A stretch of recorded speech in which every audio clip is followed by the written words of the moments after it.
ಪ್ರಿಯ ವೀಕ್ಷಕರೇ, ಶ್ರೀರಾಮ ಸೇನೆಯ ಮುಖಂಡ ಎಂದು ಹೇಳಿಕೊಂಡ ವ್ಯಕ್ತಿಯೊಬ್ಬ ಹೇಯ ಕೃತ್ಯ ನಡೆಸಿದ್ದಾನೆ.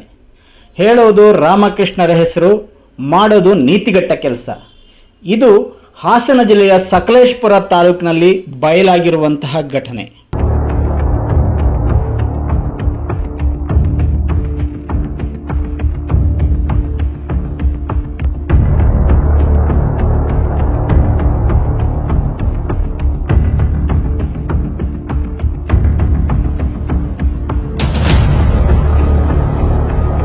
ಈ ಶ್ರೀರಾಮ ಸೇನೆಯ ಮುಖಂಡನ ಹೆಸರು ಜಾನಕೆರೆ ಹೇಮಂತ್ ಗೌಡ.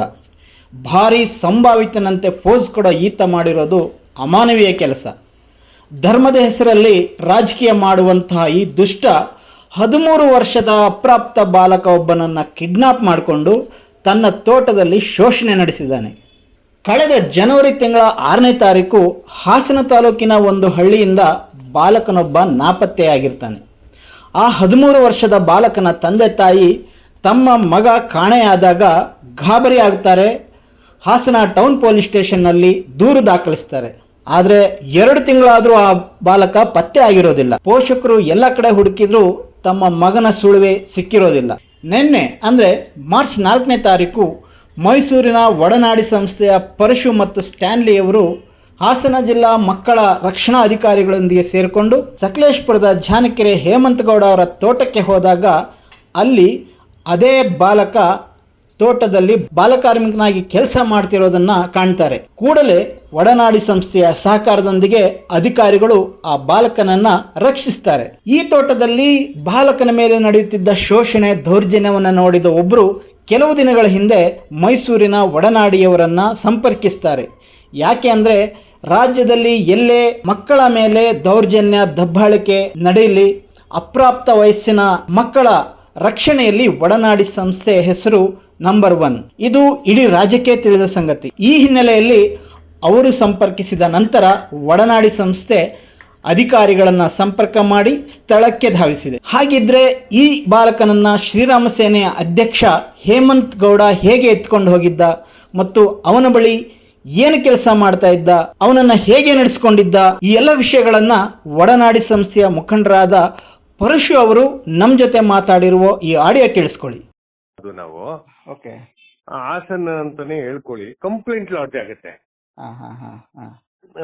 ಟೇಪ್ ಮಾಡ್ಕೊಳ್ಳಿ, ಕಂಪ್ಲೇಂಟ್ ಲಾಡ್ಜ್ ಆಗುತ್ತೆ. 1 ತಿಂಗಳಾದ ನಂತರ ಮಗುನ ಹುಡುಕಿ ಓಕೆ ಆಮೇಲೆ FIR ಮಾಡಿಸ್ತಾರೆ. ಮಿಸ್ಸಿಂಗ್ ಚೈಲ್ಡ್ ಬ್ಯೂರೋಗೂ ಹಾಕ್ತಾರೆ, ಮಗು ಕಾಣೆಯಾಗಿದೆ ಅಂತ ಹೇಳಿ. ಆ ಮಗು ಬಸ್ ಸ್ಟ್ಯಾಂಡ್ ಅಲ್ಲಿ ಆಟ ಆಡ್ತಿದ್ದಾಗ, ಅವ್ರ ಮನೆ ಹಾಸನದಲ್ಲಿ ಆಟ ಆಡ್ತಿದ್ದಾಗ ಶ್ರೀರಾಮ ಸೇನೆ ಅದೇ ಹೇಮಂತ್ ಗೌಡ್ರು ಏನ್ ಮಾಡ್ತಾರೆ, ಬಾ ಅಂತ ಕರೀತಾರೆ. ಯಾಕೆ ಅಲಿತೀಯ ಬಾ ಅಂತ ಅಂದ್ಬಿಟ್ಟು ಕೇಳದೆ ಅವ್ರ ನಂಟ್ರು ಅಲ್ಲ ಇಷ್ಟ್ರು ಅಲ್ಲ, ಇವ್ರು ಬಂದು ಬೇರೆ ಕಮ್ಯುನಿಟಿ, ಅವ್ರು ಬಂದು ಬೇರೆ ಕಮ್ಯುನಿಟಿ, ಜಾತಿಯಲ್ಲಿ ಬೇರೆ ಬೇರೆ. ಸರಿ, ನಂಟ್ರು ಅಲ್ಲ ಸಂಬಂಧಿಕರಲ್ಲ, ಎತ್ಕೊಂಡು ಹೋಗಿ ಆ ಮಗುನ ಅಲ್ಲಿ ಇಟ್ಕೊಂಡ್ಬಿಡ್ತಾನೆ.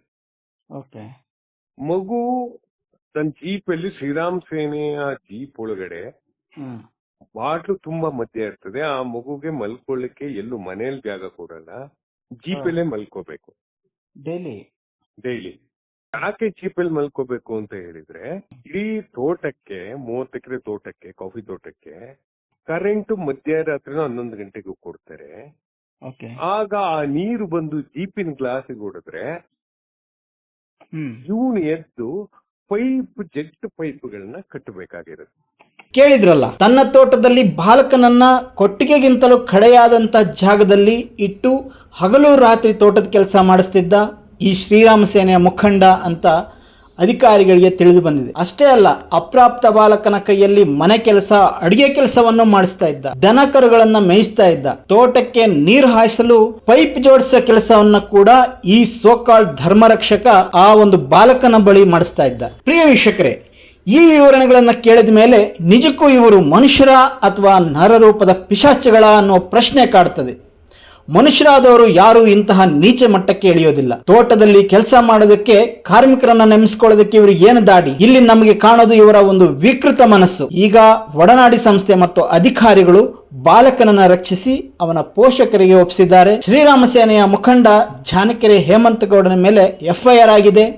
BNS ಸೆಕ್ಷನ್ 137, IPC 340 ಅಡಿ ಅಕ್ರಮ ಬಂಧನ ಹಾಗೂ ಬಾಲಕಾರ್ಮಿಕ ಕಾಯ್ದೆ ಅಡಿ ಬಲವಂತದ ದುಡಿಮೆ ಮಾಡಿಸಿದ ಆರೋಪ ಮತ್ತು JJ ಸೆಕ್ಷನ್ 75, 76, 78 ಅಡಿಯಲ್ಲಿ ಪ್ರಕರಣ ದಾಖಲಿಸಲಾಗಿದೆ. ಇಂತಹ ಗಂಭೀರ ಅಪರಾಧ ಮಾಡಿದ ಹೇಮಂತ್ ಗೌಡನನ್ನ ಬಂಧಿಸಿ ಕಠಿಣ ಶಿಕ್ಷೆ ವಿಧಿಸಿದರೆ ಮಾತ್ರ ಇಂಥ ನೀಚ ಕೆಲಸಕ್ಕೆ ಇಳಿಯುವವರಿಗೆ ಭಯ ಬರಲಿಕ್ಕೆ ಸಾಧ್ಯ. ಈ ಘಟನೆ ಬಗ್ಗೆ ನೀವೇನಂತೀರಾ? ಕಮೆಂಟ್ ಮಾಡಿ ತಿಳಿಸಿ. ಧನ್ಯವಾದ.